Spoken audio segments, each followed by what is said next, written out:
हम सब भाषा कैसे सीखते हैं? मतलब ये एक ऐसा सवाल है जिसने दशकों से आप कह सकते हैं मनोवैज्ञानिकों और भाषाविदों को उलझा कर रखा है। तो आज हम इसी महान बहस के दो सबसे बड़े दिग्गजों चॉम्स्की और स्किनर के विचारों को समझने की कोशिश करेंगे। तो मूल सवाल यह है कि क्या भाषा कोई ऐसी चीज है जिसे हम अपने आसपास की दुनिया से सीखते हैं, या फिर ये हमारे डीएनए में हमारे अंदर पहले से ही मौजूद है? ये आप जानते हैं, प्रकृति बनाम पालन पोषण की वही क्लासिक बहस है, और आज हम इसके दोनों ही पक्षों को अच्छे से देखेंगे। चलिए बहस के पहले पक्ष से शुरू करते हैं। तो इस कोने में है बीएफ स्किनर। इनका मानना था कि भाषा कोई रहस्य नहीं है, बल्कि ये बस एक सीखा हुआ व्यवहार है। ठीक वैसे ही जैसे हम दूसरी आदतें सीखते हैं, वैसे ही भाषा भी सीख जाते हैं। स्किनर के हिसाब से हम सब एक खाली स्लेट, मतलब एक कोरी स्लेट के साथ पैदा होते हैं। सोचिए, जब एक बच्चा दूध कहता है और उसे दूध मिल जाता है, तो ये एक तरह का इनाम है, एक पॉजिटिव रीइंफोर्समेंट है। तो ये इनाम उसे वही शब्द दोबारा इस्तेमाल करने के लिए प्रोत्साहित करता है।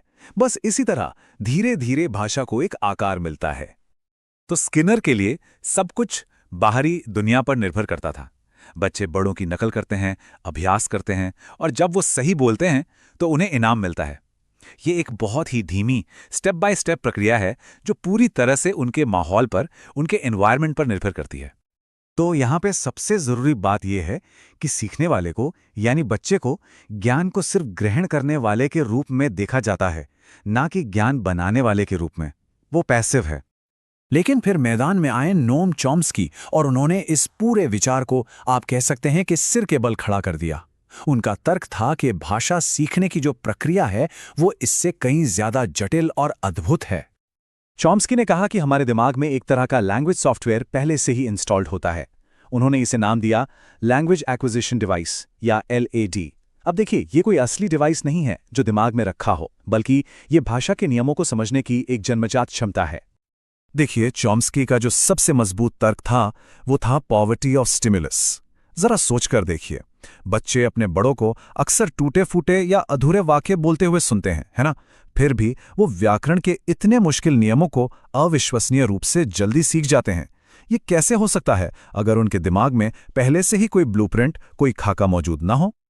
इस बारे में एक पल सोचिए। हम सब ऐसे वाक्य बना सकते हैं और बोलते हैं जो शायद पहले कभी किसी ने नहीं बोले हैं। चॉम्स्की ने तर्क दिया कि यही बात साबित करती है कि हमारे अंदर भाषा की एक जन्मजात प्रणाली है। ये स्किनर की बात से बिल्कुल उल्टा है। यहाँ बच्चा भाषा के निर्माण में एक एक्टिव पार्टनर है, एक सक्रिय भागीदार है। ठीक है, तो अब हम अपने दोनों दावेदारों से मिल चुके हैं। तो चलिए अब एक सीधी तुलना के लिए उन्हें आमने सामने रखते हैं। यही इस पूरी बहस के केंद्र में है, वो मौलिक संघर्ष, प्रकृति बनाम पालन पोषण का एक क्लासिक टकराव।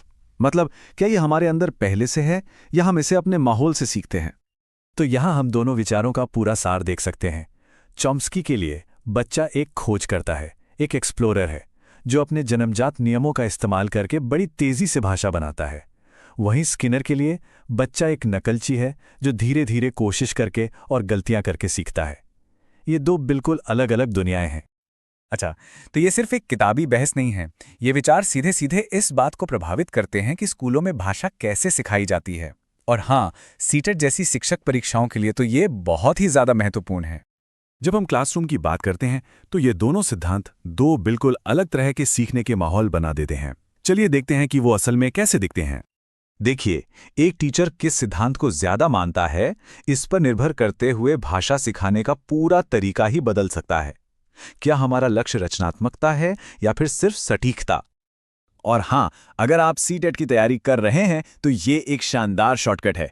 इसे याद रखिए, जब भी सवाल में जन्मजात, जैविक या LAD जैसे शब्द दिखें तो आपका जवाब चॉम्स्की से जुड़ा होगा, और अगर आपको नकल, सुदृढ़ीकरण या ड्रिल जैसे शब्द दिखें तो ये स्किनर की ओर एक मजबूत संकेत है।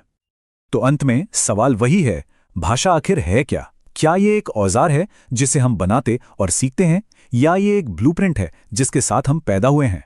शायद सच इन दोनों के बीच में कहीं छिपा है। ये बहस आज भी जारी है, और ये हमें इस बात पर सोचने पर मजबूर करती है कि इंसान होने का आखिर मतलब क्या है।